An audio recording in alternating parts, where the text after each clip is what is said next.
everyone, welcome back. Let's step into today's view. This is INSTAVIEW. Today we're taking the ferry from Buenos Aires, Argentina, across the Rio de la Plata to the historic city of Colonia del Sacramento, Uruguay.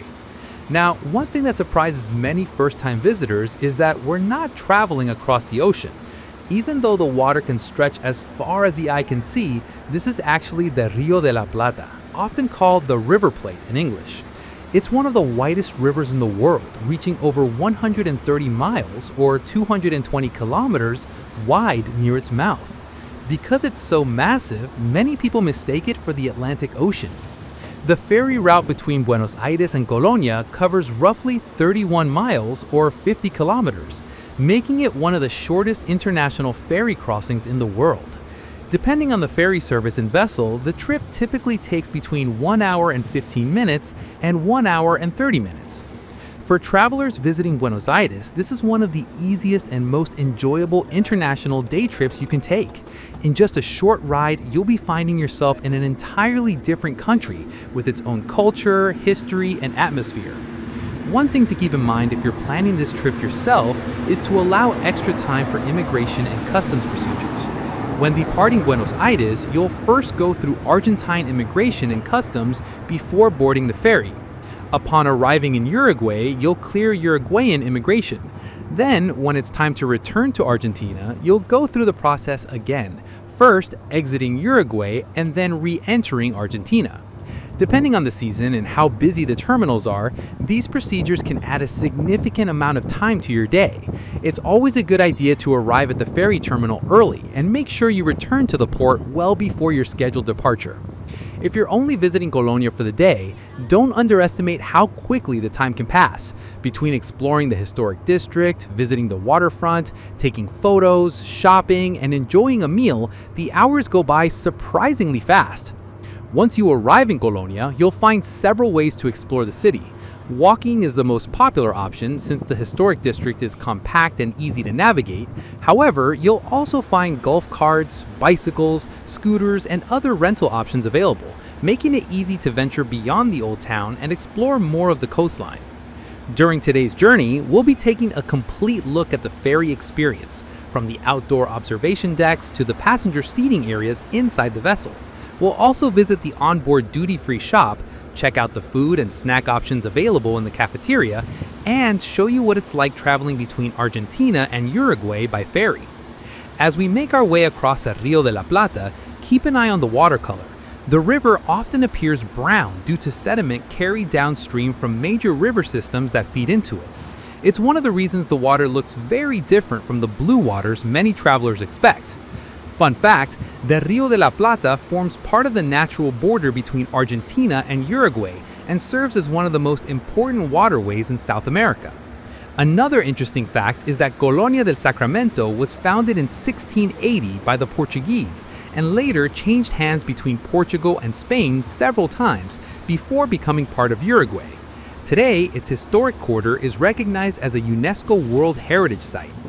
Whether you're planning a future trip or simply curious about what the journey is like, this ferry crossing offers a unique chance to visit two South American countries in a single day. So sit back, relax, and enjoy the ride as we cross one of the world's widest rivers on our way to beautiful Colonia del Sacramento, Uruguay. Let's begin the journey.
Pero ves que yo veo cosas lindas.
we go.